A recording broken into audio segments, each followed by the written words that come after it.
and welcome to Breaktime.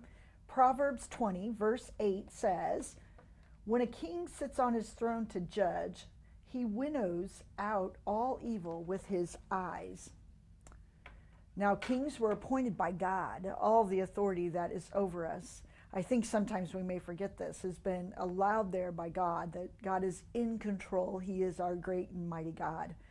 And so when a king would look out over the nations, he could through his eyes actually see the evil and discern what is going on. And leaders, we have the eyes of the Lord. Isn't it a blessing to know that today the Holy Spirit lives within you, within me? And as I go through the day, there are often times where I look out amongst the world that I live in or the place that I'm in, and you can actually spot at times, if you're in that discerning place, the evil that is happening amongst us.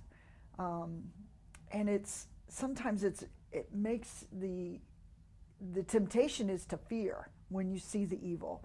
But when the Holy Spirit comes alive in us, He helps us conquer that fear by realizing that, oh yeah, the Lord is allowing us to see the evil that's there for a reason. And our reasons are so we can pray, so we can intercede, so we can walk as light in the midst of darkness. We don't need to fear the evil that is out there when our eyes are seeing it.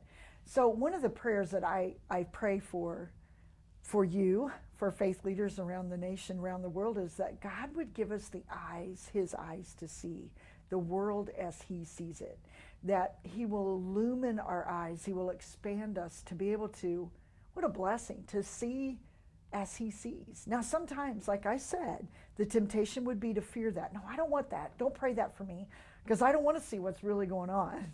And we want to walk through the world blind. But when, as leaders, as faith leaders, God has put you in those places at work or surrounded by those people for a reason, so that you can be there as light, so you can be there as hope, so you can be there as an encourager, so you can be there as somebody who's empowering.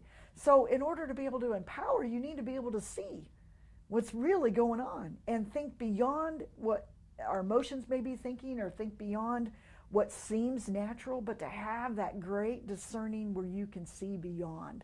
So that's my prayer for you and me. So as we go through this day, may you just pray that God will give you eyes to see, and have a blessed day as you do.